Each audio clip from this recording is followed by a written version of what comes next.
youth organizer of that constituency. Philip Edini Azongo. Aha.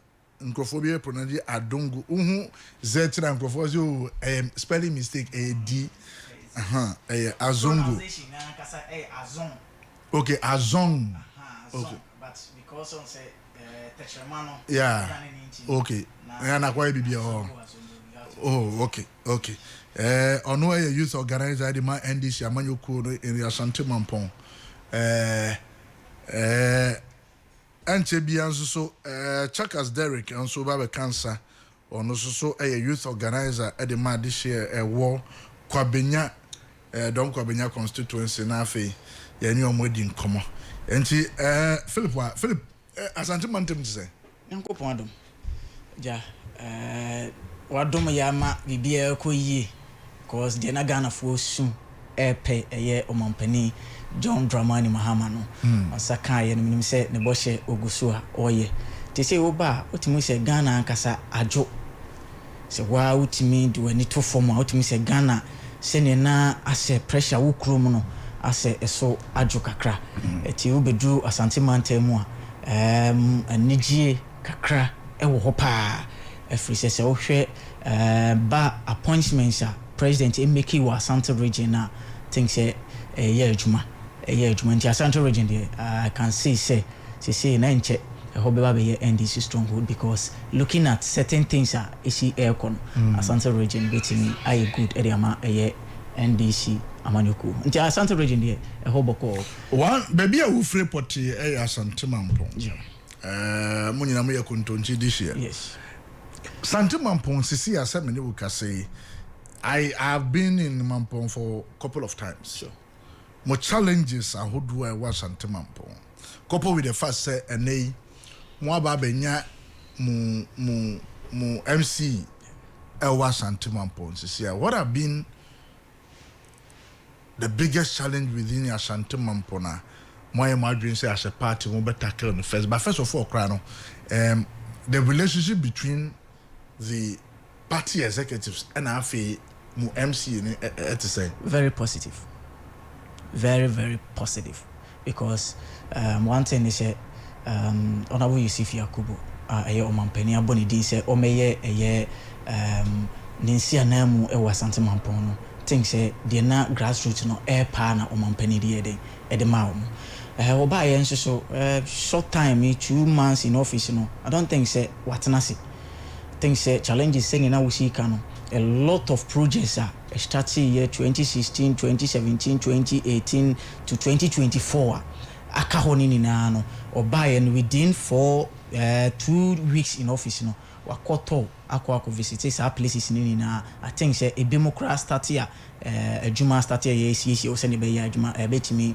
aye adwuma enti think say your challenges are wo Mampong titiru pa yen challenges there unim say krobia na e woni challenges but si Asante Mampong no ye wo challenges bi wo ho amegidi say omampani ene eye Honorable Yusuf Yakubu edo omani asi wo say ye behwe say ye better that issues ni na nyani na bia e betimi aye ansa na 4 years na ye dey atimi aso but megidi say kakra na say majority na nkasa ene betimi aye dey e dey aye na megidi say so ba Asante Mampong yen challenges ni bi e ya kwan megidi say mabanda da na start bi you baby ya e wo say yetimi hwe say contractor no betimi aba site na wabaye dey wababe guso kana say be ya be dey e be boa Mampong municipality no because aye challenge kese pa on senti say ya nya ni sa think say emwa enti MC by no one ten na o so a megidi say yakọ ba assembly ho na ansam say da works enti ene ni na the call that turn ni na say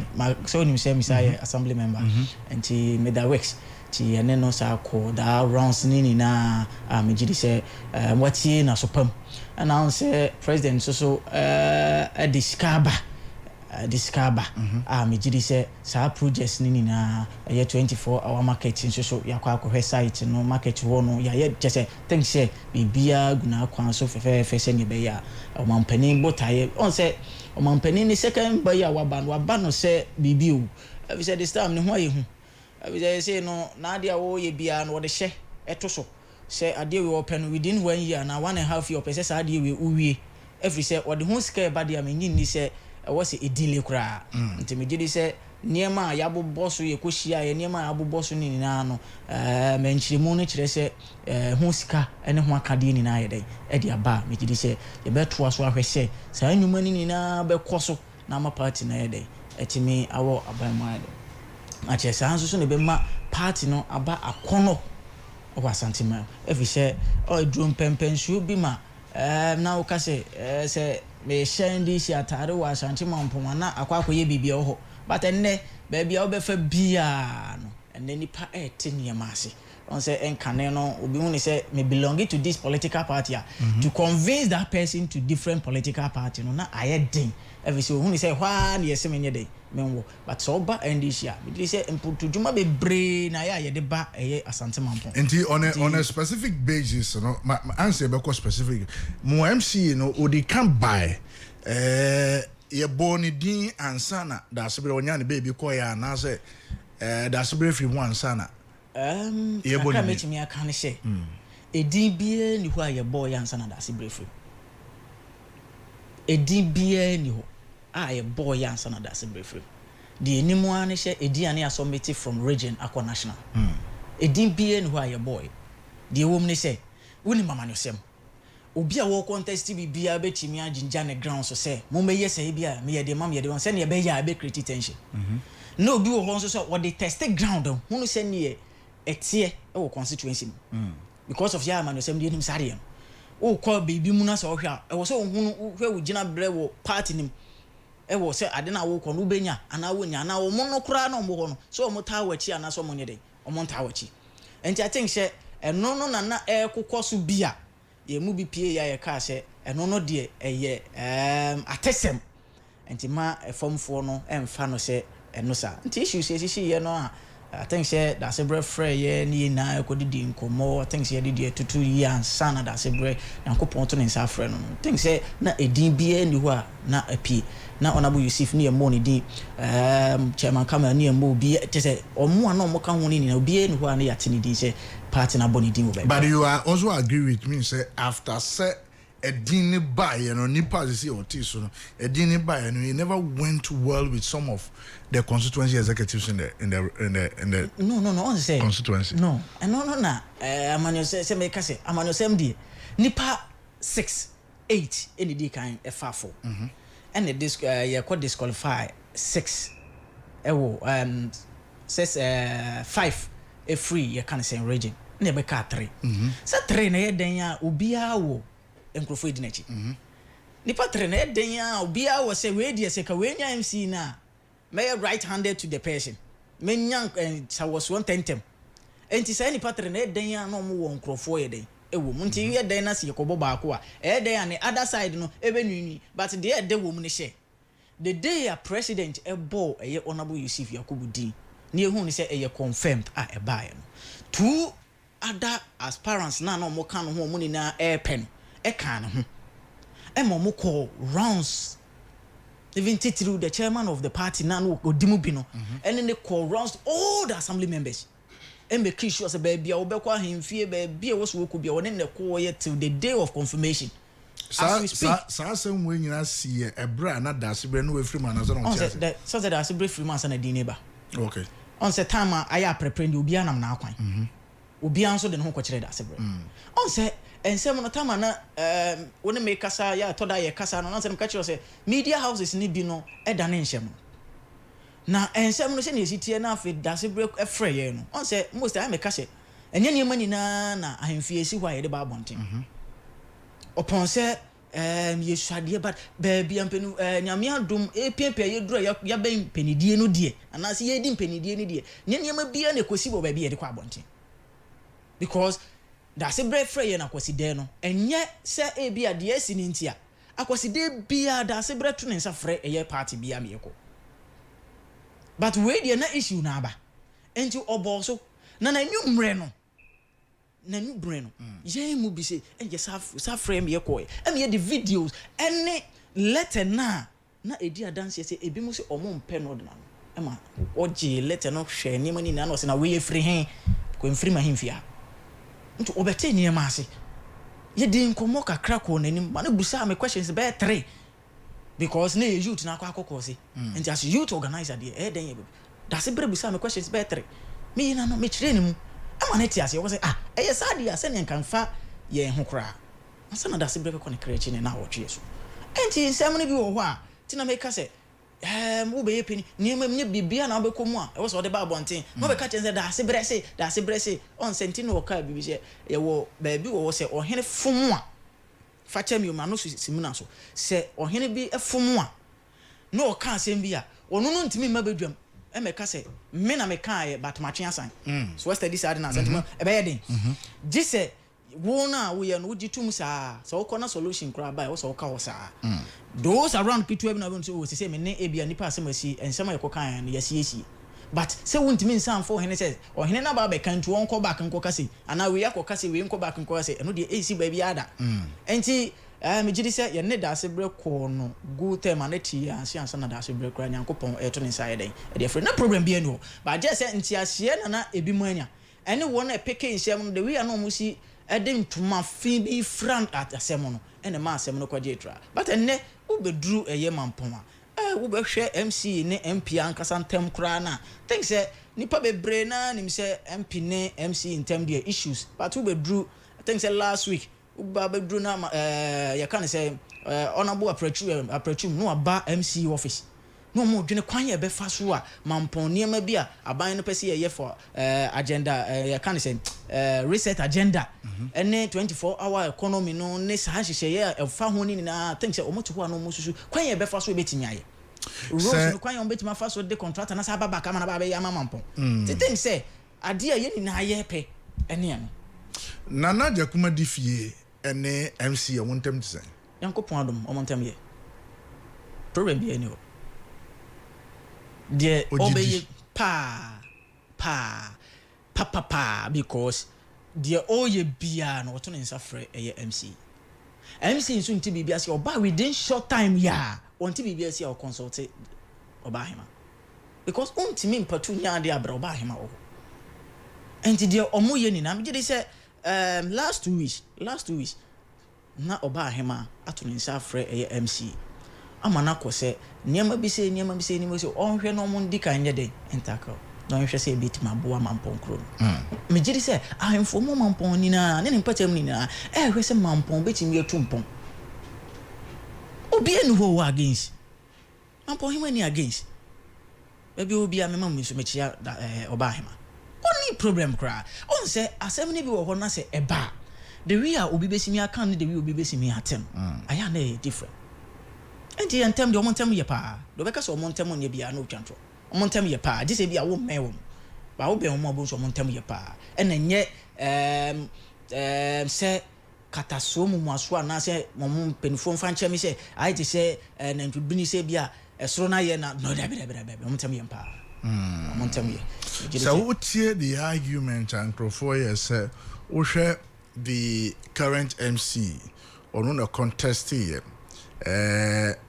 mampon eye asanteman crew bako enti say bianca odi asantini people and a contest here bianca results no would have been different on say mania on say election contest you be do contest you be nomination at the toho mampon kra de SRC no kra de di kanya problem time wa honorable Yusuf Yakubu ne honorable Seidu Yaya eko pick nomination to contest for parliamentary think say election ayi ni na omo Ghana ni na call I think 24th last year some Bushumi Belgrand of course election me refide family team kakai aye promise omo kokko ni na mampon de be ye hold e be twa wakra na two people pe honorable Yusuf Yakubu ne honorable Seidu Yaya solutions by any contest obi enu ho abi o ya kan ni obe contest obi so man en contest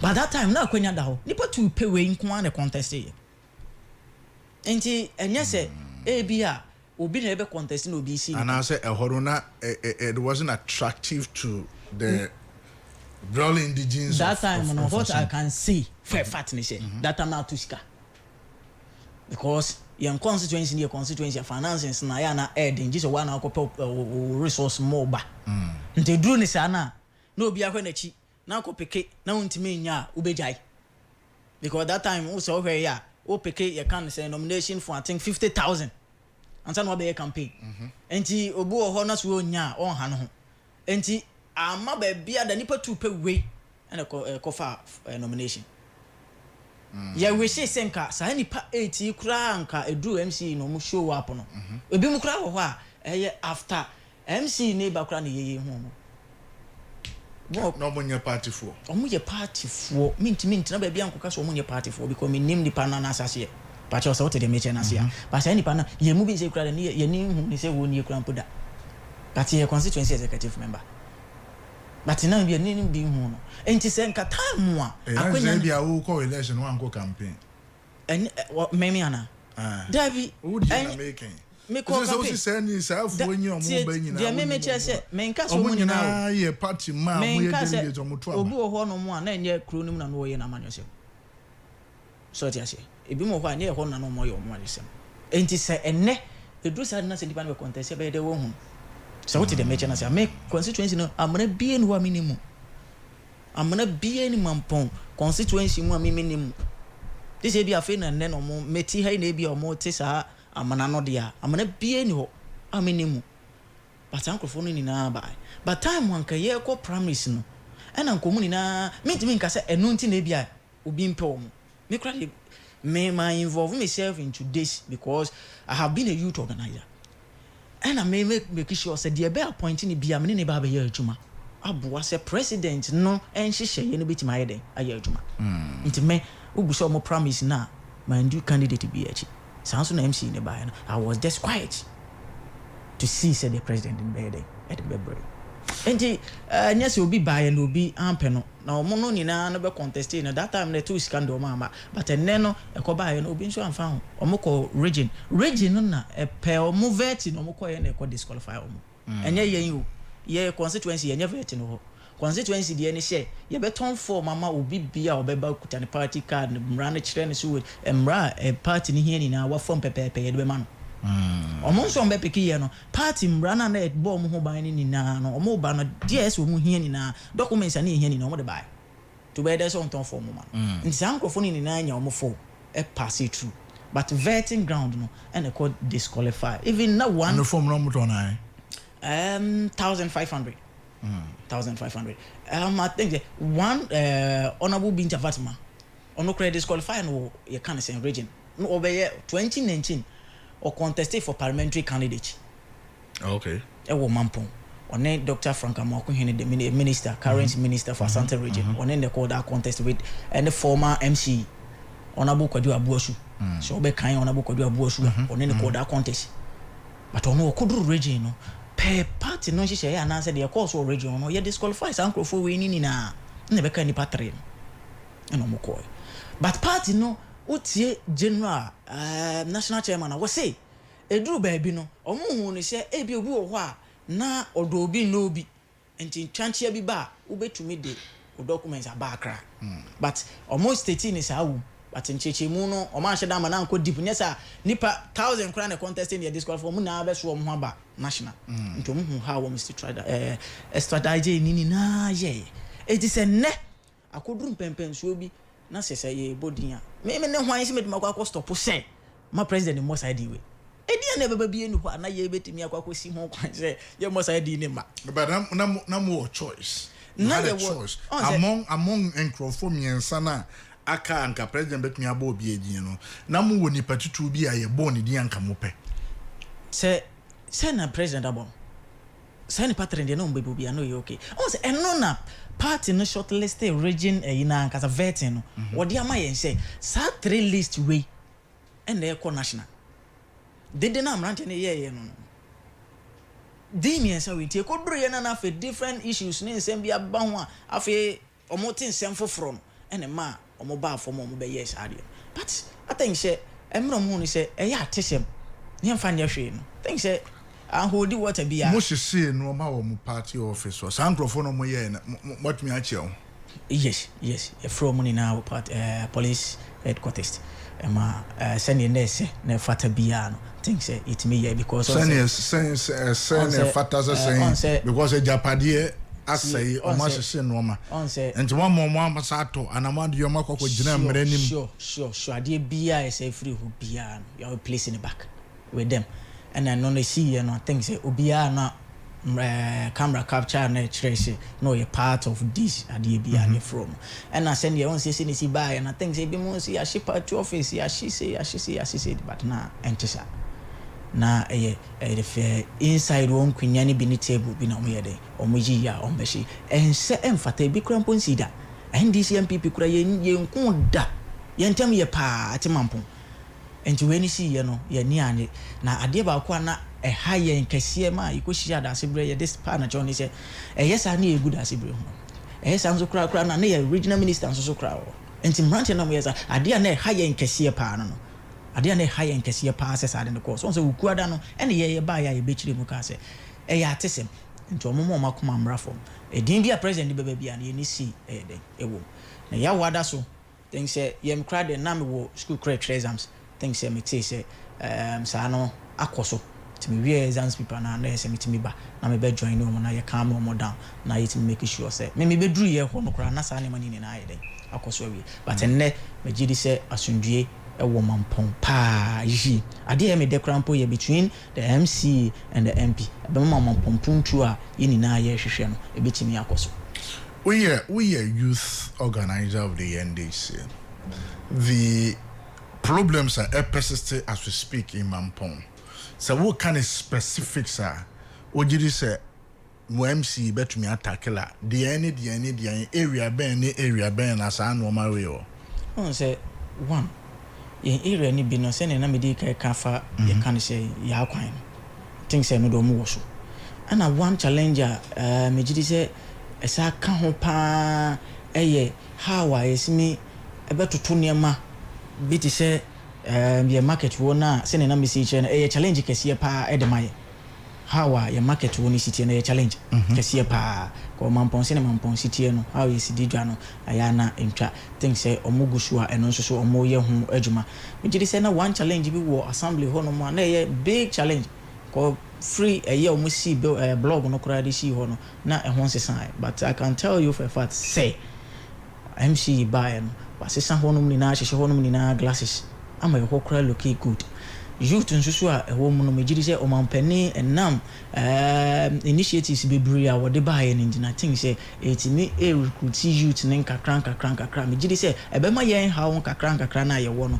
eso ayeden eso ate think say so oba mampon on say say 4 institutions na ewo mampon I think say challenge be a wo school ho bia no ye ne MC akoto ewo da institutions no say be make sure say issues should be a water areas ni betimi make sure say better call we no dia I think say dia can re dey be free aba mu dia den e dey aba na say the communities ni be raise e dey den e dey aba no na ya hwe kwan e be fa so I betimi tackle sa issues no aso over ma and there's all kinds of any problems in also apart from the major rules e wo ha and I say internal rules e wo ho so mo fix here no you don't really have big problems as such.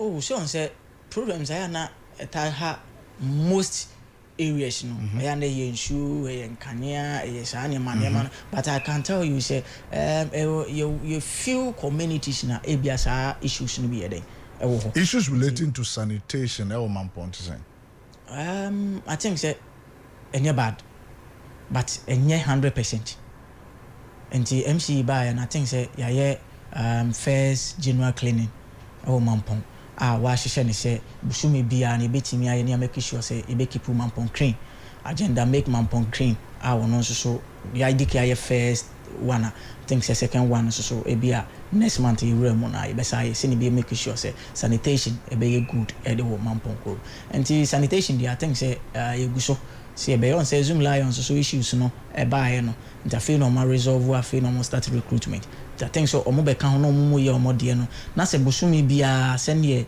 MC di aba se busumi bia ye nye mampon general cleaning na on say one thing I hear me dey wo me say on base mostly de bia say njina mamponko a tim say you see nkronkro no ba bi wo ho no ti say Kofi Ahye yedi dwa sa wo ho enti sector ne say se ye ko ha no ma ne asa akọ Kofi Ahye so ne akọ make wo say ono so be ye neat because so ye dwa kasia fiada bia no ye di no ho ene other areas e gidi say ebetimi aboa eno no na echi no say otie ni kasa mu a ye yen area bi ti say on say mampon ba bia ye nsu a ye di feed Ghana water bi mampani da mampani John Dramani Mahama ebe shi ho kama e de boa ya ye nsu ne de metima ka cho say ye pa e de boa ye no eno nso asa fa to mo say emre ko na ni mu a ba bia say ho no ni na de na yie bia no ebe make sure say ye be ko na yakosisi se ne be ya ebetimi aide e de abo anti sanitation dem metima ka say e fa ba bi e ye kakra but enye say ye nyan 100% e wura mampon a ebetimi but ade ba ko no say wasa make sure say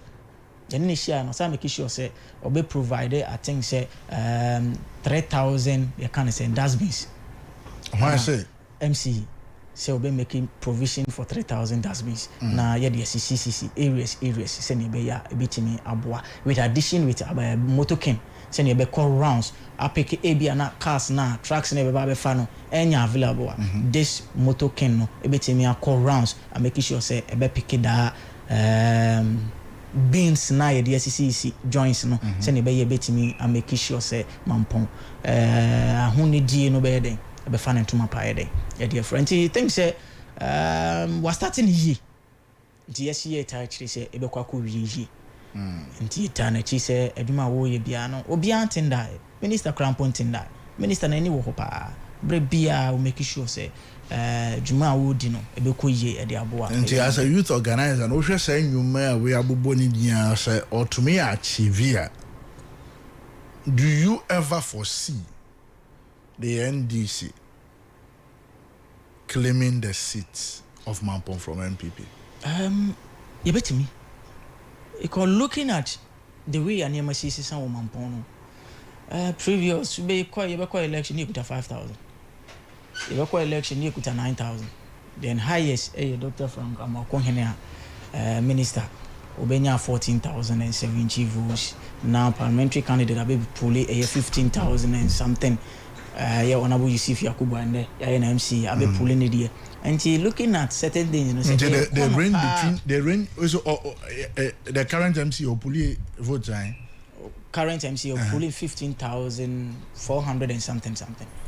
Would you compare the MPP the vote differentials near design? I think say current MP near 27,000 and something. 27,000. Yes.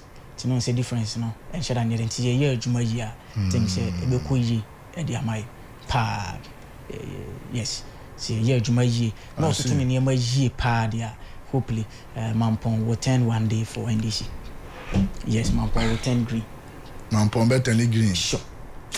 Se juma wo ye se wo ye ne saa na o mampani juma wo de ahye ne nsani na so wo ye ne saa dia I can tell you for a fact say Mampong will turn green. Because that's idea ni be. Yes. It will be one of the biggest thing that will ever happen. Sure. In Ghanaian politics in our for the public. Some Mampong will turn green. Sure. Wow. Sure. Well, my remember Derek in Swakwa, Derek Bokodia. Bibia de din. Oboda daroma. Kwabenya. So do me kwabenya de boko. Over the weekend na me ni Accra na mo Kumasi. So do me kwabenya de. Na Kumasi ya where? By mente Bonibia. Oh, say Kumasi de the second home of Ghana. The second capital, you know. But it was a year been am koye.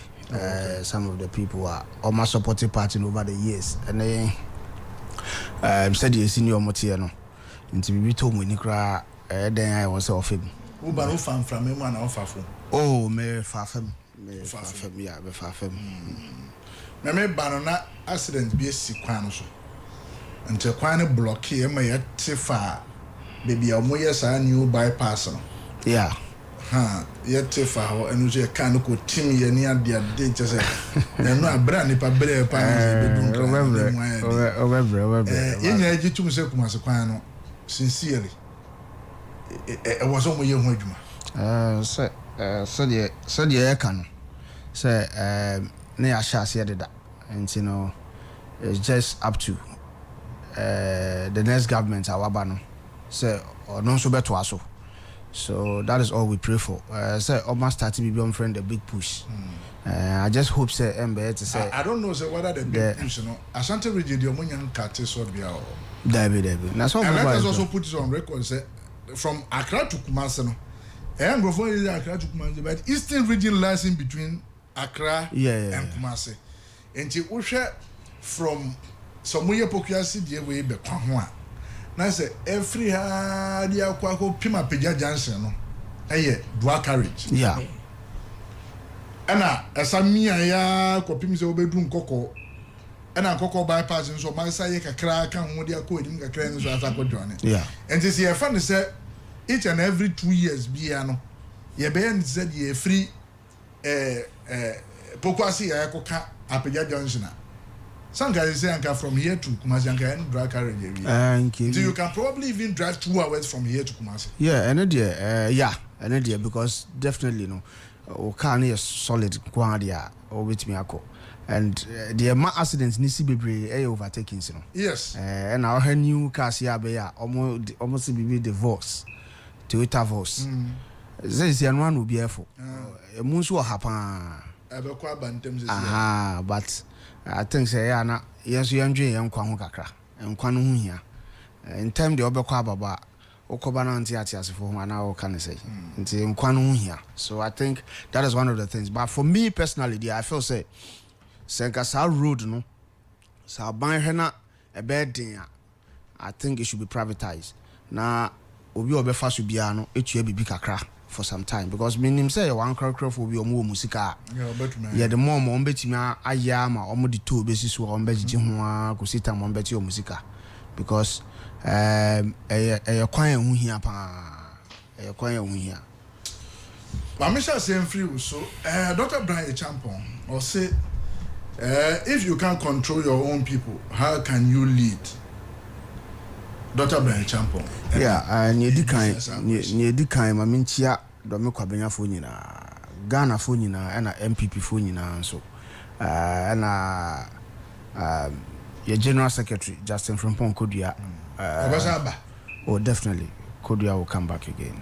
Justin Frimpong Kodua. Oh yes. Some my governor oh send the party that politics here one edwuma bi a so offer to ho so a Jake Bessie or say politics now utimi wa woti won unim wa wofo ankasa wo nso obi betimi a kire wa wofo politics here a man for be can same bebre, but nobody is a saint. But I feel say he's done so well, because looking at the age any baby or beje party no any oh you see I know they won't me blame no too much. You see internet ya aspirant ni bia in sembu or more come for vote ayana me one kakra. So what I say, because we all agree say yen nan ye G to me 2016 the same way we should all agree say yen nan ye the party in co-opposition yen na I said more call internal elections somewhere last 2 years. The entire John Boydu Elusu elections, one of the accusations was the first set or or microphobic or unopposed intina. And I said when you unopposed beyond me. You see, it's not any sir. You see, if Kodua had gotten the support any other general secretary have gotten in come with GDM Mapase, he would have made a difference. When you had the support? No. How? No, I mean, arguably, no. I mean, at a point when the party itself near cry for a reshuffle, led by the general secretary, led by certain parliamentary MPs, when it's here, so why do you blame him? At the time, I know calling for other things to be done. What be anti? So then I saw this one or this one. Yeah, none ya babem. Until when we're enjoying, people didn't see the need. Say was say, yeah, maybe. Yes, but buying so dear, oba, ni panel dosu, until so should be. That is where the problem is.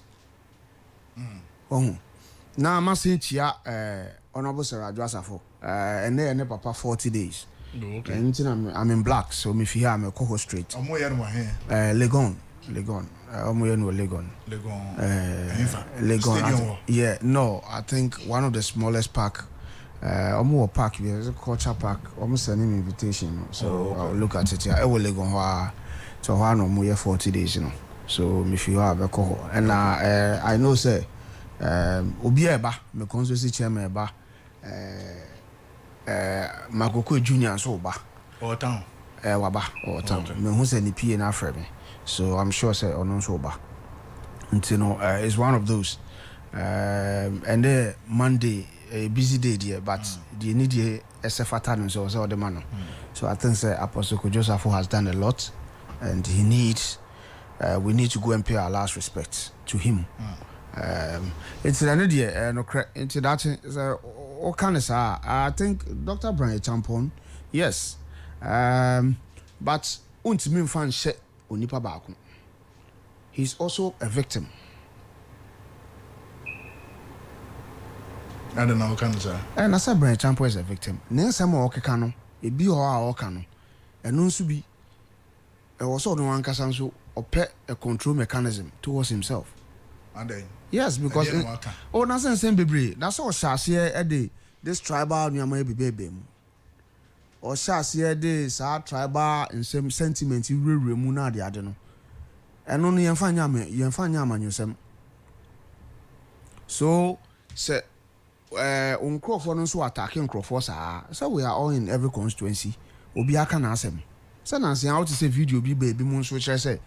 Yeah, Casse showdown or nothing no much as say they worked tirelessly against certain parliamentary candidates who were in support of Dr. Mahmoud Bawumia, and that was one of the reasons why we lost Anambwa. It's one of those things, Anambwa. Yeah, so that's it. And then let's be at that time you had a leader. You have a leader who was in charge. Yes, we have a leader, but you see, so who a leader opese obia etimi ye de opese oye na asumdwe ba. Sometimes those are some of the challenges you get. What I say. But I feel say whatever Dr. Mahmoud Bawumia did in the previous elections, you know, I'm not sure it's going to repeat itself again when he wins in January 31st, which I strongly believe say he's the best candidate so far. Because experience wise, yes, he's there. And in Sembibri Kafan and the Gold Reserve Initiative is applauded globally. It's applauded globally. And governor of the Bank of Ghana gave him that credit. A wo baby eka. Oh, now sir, he said he will give him the credit for initiating the gold reserve policy. And then it's me the upbrightening the economy and strengthening in the path of echo. And once his can be free more modity, gold board. So it is something we all have to understand. Say the man has a track record. Some George got now baby can some and now or two nidin and they are two obedient obedient and or no and some okay kind and or no say or social media then the obekasani acho and ko bet you be what I say. But or two nidin or you call it can never be proper. What was wrong yesterday should be wrong yesterday. But what was right yesterday should continue today. That's it. You cannot gag anybody. Especially someone like Sam George. Never. He cannot. Now we'll see Obisha Kabayan Slater. AFA. Yes, he ain't a jatum. Obi kose jumper by also jumper no crowd a better crowd and Kabayan Slate. Now some more opposition and you see things different when you are engaged. Debbie, no, we don't. You see, it's same. You see, said ye nanke enyano. It's just like this same Galamsey fight we are fighting. That's it. Many he will attest to the fact. Say when the party in government and the MPP eti abemuno. To one year this Galamsey fight nano. Nina was destroyed by the NDC. You know what destroys science? Yes. Now we need Chroma. And deputy communication officer. A call Pete Mugo catch on say Galamsey dear. John Mahama saw about the move to Galamsey. Into Bianco to Galamsey. But as at that time, now there be power. Yes, but so when you incite the people against leadership, a war now, of course, into every leader will keep quiet. No. Meaning that as at that time, yeah, you were afraid of losing power. It's not about no. It is not about the dignity of the people. No, it was about the dignity. But you see, when people inside, that is why leadership, you know, I told you, I maybe obeka wanu atumu kakra no wahwe nchen kakra sa me ba na mitie wunu minua otie in some no can you now ubisa na about mampon na there were so many things that all can mean him say no krebi da baby but otie he there was say okata so o hye na atade enso kama e ma ne yefe because e was say nua mebu wo ha o de to baby whether the people are happy with the MCE or not he cannot sit here and talk about it ebi kra no ankasa kra is not happy. But it was a obo ne party home by. What I say, but me person me say, me maybe wo ho a ye de yaman yo sema dachi. A back ebe hanti nyina. Enne problem aye why ntimi fight Galamsey is one of the reasons. To the extent say it because say Galamsey kimpins na MPP for, and that is worse. International kimpins in the NDC for. That is a problem. Small Scale Miners Association leader. So NDC. Obaya. Small Scale Miners. So now we have two. We have the Small Scale Miners Association. And then we have the Concern Small Scale Miners. And concern. The Small Scale Miners organizer. Your friend Amma. It is your man no matter another. And the Concern Small Scale Miners. No, Prempe. I think that is the Prempe guy, no. Michael Prempe, no. One is small, one is concern. Baby, Kojo Pipra. One is concern. It's not a small scale wine. Yes. So also no president. President. Oh. Concern for no concern small. Yes. And yeah, or your president for it. Exactly. But small scale miners and your well, but send your matete. You see, that's what I'm saying. Say that say betumpon or Ghana. There are so many things we need to understand. Say the air can development in a yen bit may develop you. Say minua air can now can ubisano. Some of the development project he mentioned most of the things the MPP have done in Mampong, and they are seeking to continue. Because MPP Juma to a point, but moment me sounds na NDC so abey. Omunya menyehu adwuma bi o ma sha ase de. O ma slogans bibiri ato 24-hour economy. And the Georg for a catcher and say omuntimi enma ni nye adwuma because competition is high. Intia almost secure class there's a counter release from almost secure. Oh, there be that thing. And David and the mean the mean na metro.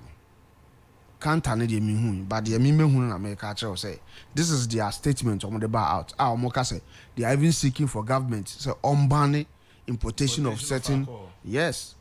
Near consuming local ones but we are one a choice.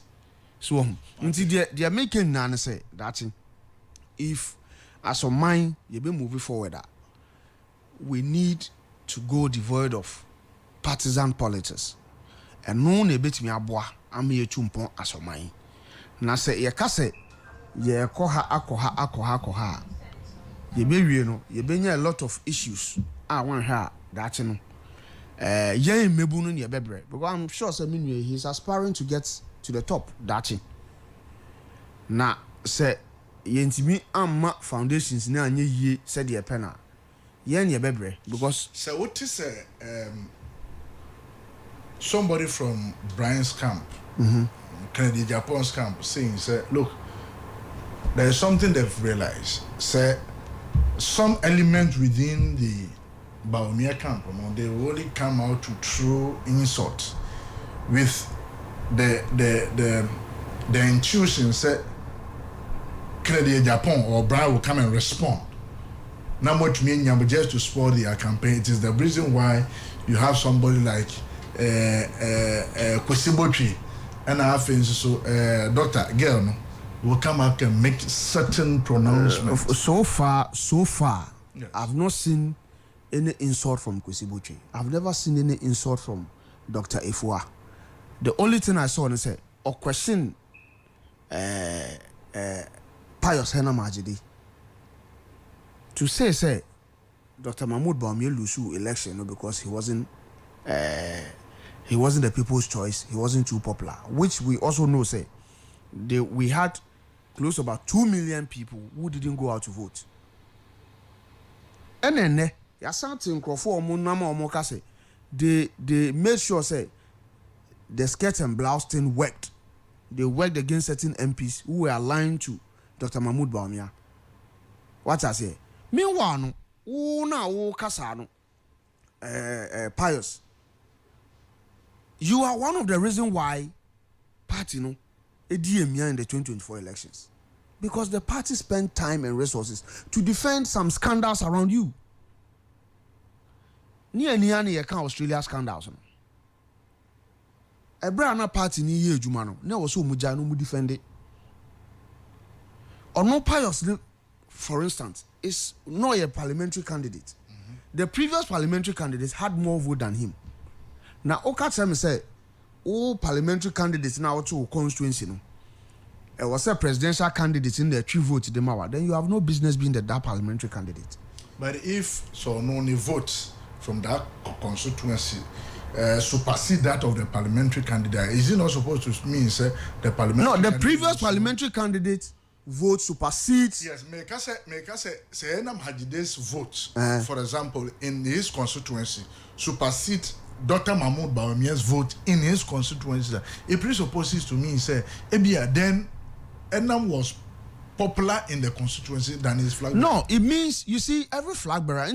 There is a reason why MPBR and I say MPBR and aspirant biano or contest on the ticket of the party, you attach the president. What I say? One of the mistakes the MPP did in the 2020 elections, which slashed our vote from the 1 million to the 500,000, was most MPs were depending on the flag bearer and I said the president's initiatives or lay down. Whom we are 2020 no be a can free SHS. Meanwhile, as an MP, also was to deal with constituency. Because what the people wanted to hear, you were not telling them. Because there is government flagship program and or personal programs as an MP. That is why you have your common fund. That is why so I say Skabibri Yaba or Mampene release Skabibri MMDC's assembly. So they have to work hand in hand with their MPs. In this all your MP no went me and you don't blame Mampene say one for development about constituency. Because there are some things you can do on your own to also give development to your people. Because MP's common fund, no, obit me the DC library, obit me the rehabilitate a cheap compound, obit me the health policy be a beboa timemu for no, obit me the support water project. Na the other, what I say, because that's what he means. Say unya usika dachi. The other person also say obeboa omo munibi. Ubeko community say vulnerable no wa establishing me maybe a bit you bomb say nti sanka also nu ebusuan for bit me akotene baby di music into no and there it's true, but the whole thing is that you as a parliamentary candidate or as an MP, you all need a responsibility to project your presidential candidate. So now no amaye hu say so ni vote no kosro Dr. Mahmoud Bawumia, it means say he didn't work for him okoye onu nu ejuma eja Dr. Mahmoud Bawumia. That's it. Philip, I don't know whether you also see it in the same light. Say they went the way they went because the leader couldn't control his followers. Okay, Minya, that's it. Kaka, you beat me aka. Before say, who say unia. Eja to my body shemo. Na wasansu edi esi udio. Menka say edobidi. Ti wodi utiri hokoto na me jiri se brand honorable brand P be kasa asem we na che se woni party na kasa no eni nie on say running up to 2024 election so be kan ye kan say one personal assistant to Dr. Mawumia lady bia oba outer na o kasa so tie ni kasa ne mu na ne nsema na wo kan ni na ne say o mampani dada be di akire eye Dr. Mawumia ntimi en control ne ho enkrofo na yeden e control bigidi se opie e be yeden e be kan eno bi na brand so so apia o si supi esa de akire Ghana fo ni na hye 2024 election na ne ye ko na candidate na ne ye de na ko no na ontimi en control ne ho eno nti ana Ghana fo anto aba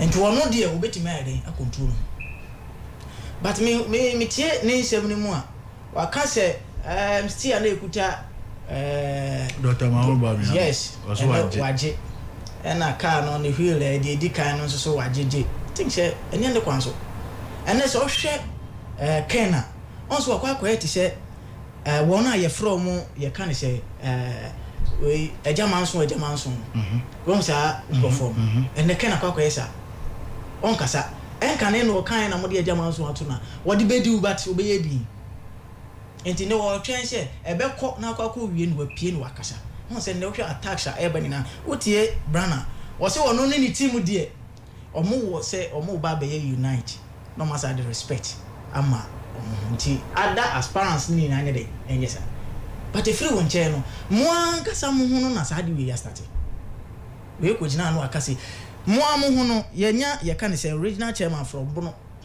we bi ohia TV one candidate and I said different candidates and what was and he said ne se me pie na se say nipa no me camp na se my engineer anka ho hwe na me say me de amia me mu de me ni obi atem but obi so firu camp a wo say ade me jiri say obi ni ho be wish MPP say oh baby e ko na ye because any political party be a what issue be a woni strong opposition no wan kasa no nyuma nko yi if you say and niama bebra party na wa betena so no bobo so wo na yo sabre bia wo kan no and they say enne majai national adini na to na akoye fie na we di nam ha and let me ko ba say me bit me betena media so no aka che say ono de ne boss ye me anything on say there are certain niama bi wo wa they should sit up with it because even omwan kasa survey omo ye why ye lead omo to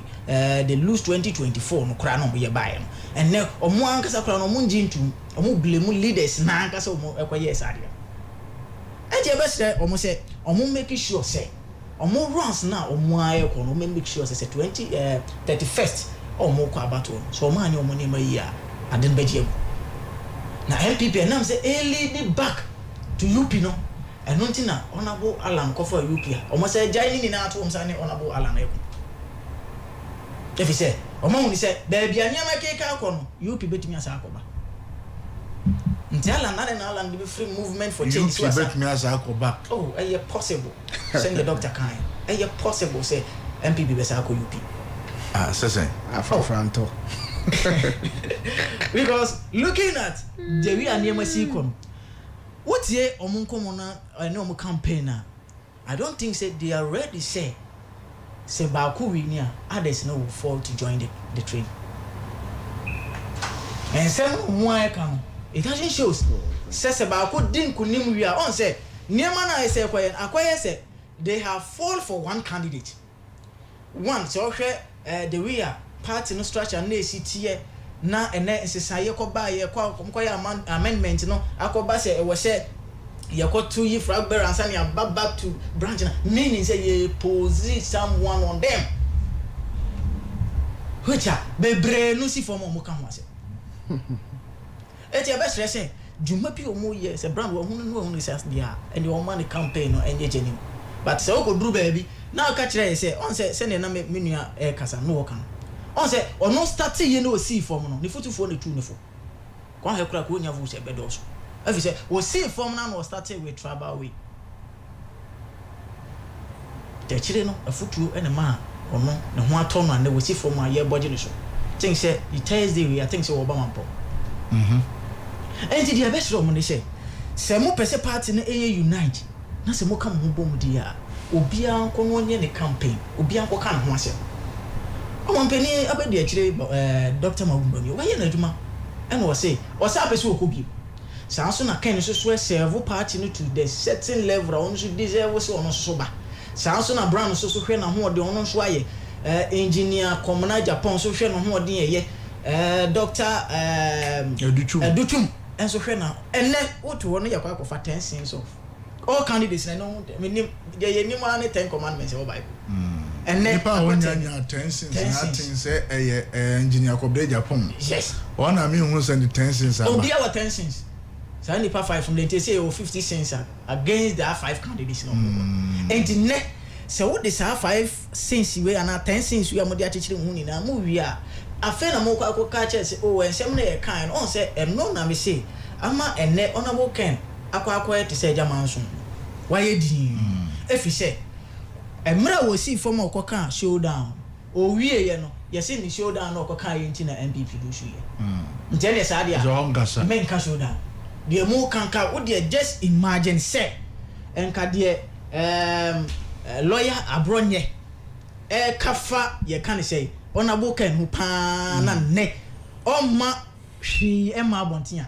nko no aba betena na TV nko no achichi make kasapa but ne wakoda di enti be hye ye nwan BBC UP no mo pese omo kon omo nyanto base no mo hye party ni no mfa nko UP se ne be ye ombetimi aye unite na se omo anya ne sha na se omo kase omo a di kukuri ne se we na mo hanu na se we na mo me di se on se what's the dia on se abo bia pese wo ye kokko a odun ko tutisi enti se wasua wo hwe NDC mu nhyehyeye mu a ye ko promise pa but wo hwe ye promise na hu sa ne ma we afi se obia dia tum se na se ombeka se mu nhye den no afi na mu abeko na omo ne ye hwan na ache wa ba NDC ni MPP hwan mo na that's real se mu wo hwa from Rollins in pencil ana mbenya Mills okura mu koye so edura acclamation ana efiri ho no wonya mahama na onso ye ne vice a onso ababedie enti wonya ko in a situation a obi a oba be contest bia obi ani wa ye omampani ana so wa na bedie kire pe afa na muso mu baba ko ho but eno no plan say we so person we ye adenma ne ye ya enti ye hunu we ni mu bi we NDC die ne she wo de after John Doman Mahama candidates omujo obi e kwa okọ wait ne fact na no animu obi a wonsem obi a wona asem enti obi ko kanti obi nko kanti obi ase ne ase du nketia ne chief of staff omo nkan oh so mumuna okay omo kapapa omo kapapa on several occasions machia omo ko sign eyi book of condolence yenhu ana otimu say chief of staff say we muna na o twe no just say on pesa busum bia be so ano now umuru afi Komna Dufo ne Mahama e kan no kra de ka wo de no compare kra hu ni se ka NDC ka mu de pa oh they be a court now oh nya ne court kweko on se ono no de niam bia no on ti ase there be on ti ase say muski mi bibia oh there be obi anskim bibia oh ade ne se enti ase na no woni and what NGO jai ni support bia na was support looking at the if you compare MPP to NDC the Galamsey issue Paul Adumoche say mobile say Galamsey na kosoro chenda wo pe one person oye nyachompa Paul Adum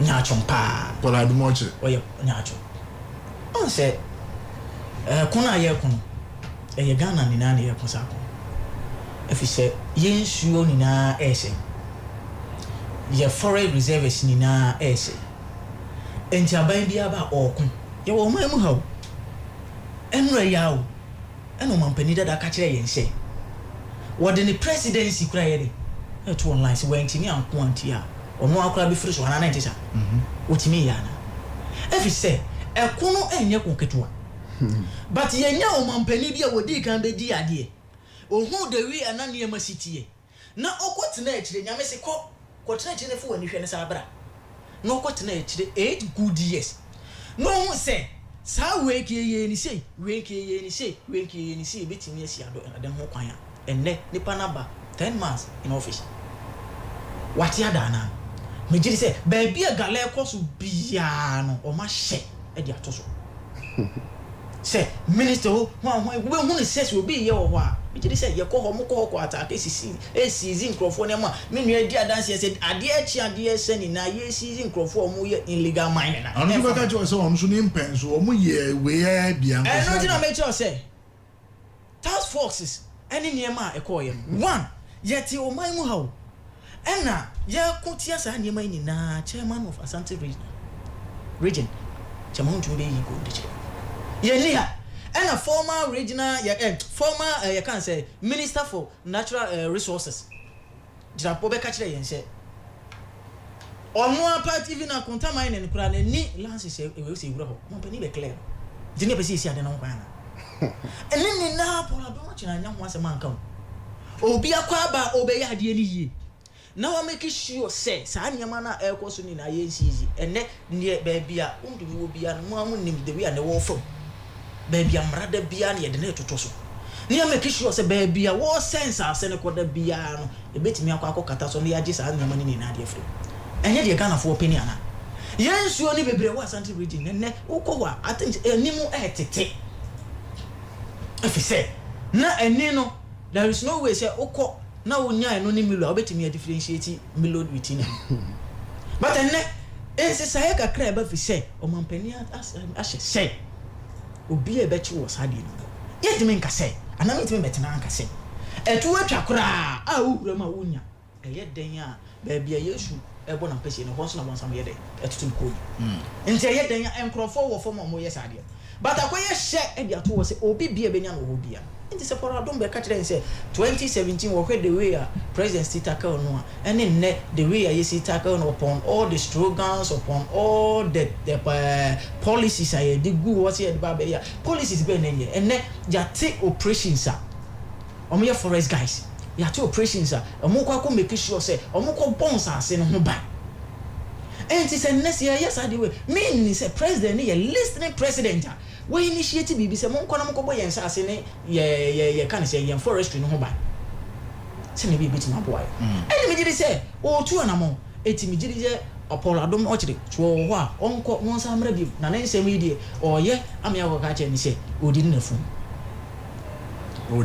na fu because eno ene hia no kore if se o mampani ten na mampani na adwen say kokon na ma de ye hwehwe no na Ghana fo de Ghana on say ekon we no I think say enye koketu o say president former president in the presidency too honi na no wentimi ankoko no it is ne obi sa ba say no kwan bia so wo se ekon a eteki NDC MPP CPP all the political parties and all Ghanaians and chieftains ni na say on be kambo ni etimi aye amana ye kama but ye ko kan say o mampani aba just for 10 months in office no o make sure say garani na ebi mu kura ka say yenye state of emergency na say mu opposition mu MP mu minister na o was o kan bi te die dia o kan ni say then on say o mampani te ye hwesi ka twitwiri dia e di ko wura sa ho na president free e twa na first time utie e kan say minister ye kan say onabo amabo na say mo kan o kan no I think say the second time in office 4 years ni dey kind of man will be tried to up to 2024 kono ye hukuno president now dey to line na crofo digala no but ni na went me asanka ho hwe ye o mai mu hawo galasem de eye me nwanwa se MPP timi nya kokuduro kan galasem but wonum se galasem ye Ghana central vice chairman for central region we see ye chairman party here sika enti enya mo boys ne tugala ense na on say I didn't ni yen fa gala yi ense nananom ahemfo because me kai pa we kwa de nya gala o na a large scale mining na nkom kwakoye no e wo mampon da sibre se bo nsu otoso mi e ka sa ono na sase so die e ma so yantumi entu besin ne. In fact, I recall says that time no the minister Jinapo ekasa wo ho an so that's masas so die e ba mampon yes emfa anya dwuma besin ne And see, why are we not giving the fight to Nananom Ahemfo? Minya, anopa meti na meti o. Na me je say na wo ye obi interview. Me je say wo say nipa no boss say ba bia ni wo ye tu buda sa wo hene kro no wo nyawe. Ntimi me hu ni say ade betimi aboa ye ni na say opon presidency ka omodi wura ho ekun aye ekun ni na ni say eno ntini ya appoint you to be chieftaincy so your chieftaincy minister. Dem fra hifuni ni na no no mo ntena se no mo kan fa sai. Beti say no so betimi aboa ya amade aye pese ye ne betimi aye aye. Every say ba bia ye tu galabia no kro ahemfo ho nanso ne ekuna kwa koye MPP NDC nko a ekuna kwa koye se ne wo kwa amano se wo ko election se ekun ye aye ekun do MPP be yi ni bia the NDC be yi ni bia we jiri se John Dramani Mahama betimi de hyehyɛ na kwa ko do 90% for gala we entimi nwie ansa na 4 years aba but so the drugs are 19 no why do mo ban they make sure say that time mo do beso so this is an hyehyɛ ye we ni na o madi so but that's it like my friend yeah that's it medasi bebre na minua na em say refi kakra so her from 2017 to 2019 na omanpeninda de kufadre bane small scale mining yensu nyina anything krojen na ye ko 2020 about no that was when omubie mu kakra obri buan omukọ all the mining pits kweku buan omukọ all the mining pits ekoye de omoye no de na me ya no se okobae no ye nyansenkyeremfo ni bia na omobo na baso because omu bisa no so yes was omoye because omu hia vote ene the same essential for no question is yem bisa omo say okoye no eso mfaso ben na debre party no so hwe ya the 2020 elections MPP started losing all mining seats. We started losing it apart from Takwa Yera Mekuduka. It's me winning ye. Now we enable some friends. Exactly. But yes, about 2024 no. We lost it because all the water guards and Sama Yakin, Ekufado TB, Ekwewusi Asamoke, Ekwewusi, Yecheno, Yewe and the position Okra as the first vice chairman of the central region. Yes, I'm so suspended. No. Meboa. And the say wo Fuseni Abanga. Now say na kosi say. The national organizer of the NDC. Yamin. And then you no lead the Galanse charge. Na say o catch obi say obi ye we nyina pamon nkrofo. Untumi asem o mo ka no, untumi akonta mine no. Or start one MPP mreso even under former president Mills through to John Mahama. Now akonta mine wo. Emo obejaye say or reclaiming the lands ni na no de dua emme. No a different business. Ewo court intermediate me person make kan ho say bebre. What I say. But eneno yen hwe the number of galamsey activities e cost wo Ghana compared to 2017 to till time ye the court 2024 elections. Assessant ene Ghana Water threatening to shut down omo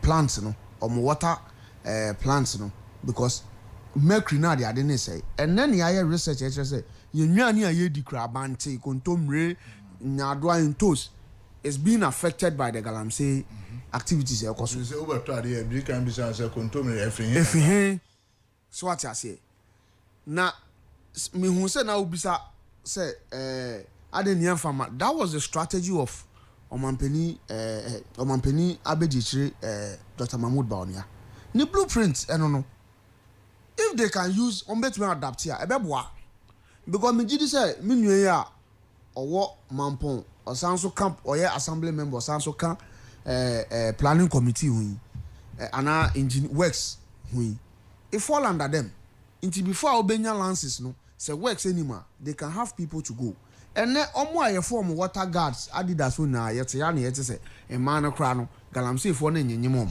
because ska omo de mom no abani sika krantimi enhwe omo Inti galamsey for na nyanyimom na aban no krant mi ntua nurse for any teacher for obey dey ntua Adidas galamsey for inti na galamsey for diska na enyim ma no what you say inti that the problem is that see you move beyond MPP NDC a you bet me fight galamsey no but you see eye baby a amanfo nyo musika inti ye won crofo within the parties a omudidi and I mean kasama galamsey for because one onyeska to the extent so say ye ko election kra pickups bi a use na dey omo na eto ma yen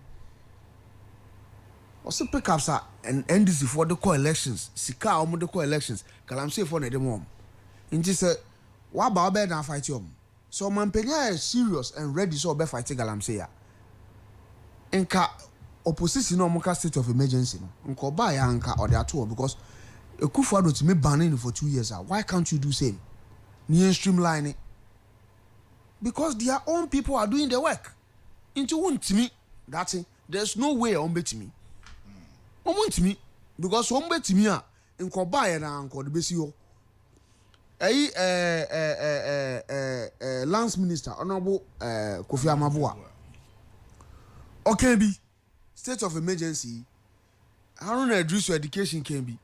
Oman peli crowd or two or say oba obema galamsey fo na amnesty omo ya chi omu na o ye di omakoto obema mo amnesty na abemo bi amnesty na wa bana o si isi ade we fitire no bepra dent na obubefo abekun so whatever they are doing they are deliberate but you see mesre say so oman peni are serious this is the time for the state of emergency na Ghana for taking it serious because this were things omo kan ho asema ma Ghana fo ebufu se MPP fo na etu galamsey enne aye ka sei galamsey no o check records na ekosoro kra chenda enne Ibrahim Amakra fum egudie chen obia enne hwene ma wakra hwe machines a wakra wato a mining company oh that's it now the mining company no say na say mining company na wo hode dada meboa yes na omuntimi ntu odi takase ji amfa no ende de oni o makwa tenase akasa ye bona ba so ho because untimi fa takase emra what you say but me tell say wo say no bi akonta mine ye galamsey ya ene obi akofa machines oba ono de ofum na de me ya ne say minim say obefa NDC mebudi a no makoye adwuma wo hode a because say obisi wate company na say me hu social media obi here social contract say one mebu be sign social contract obedi mampani a obeform adwuma enso wo factories bebre unyam for adwuma that's it asem we ka ne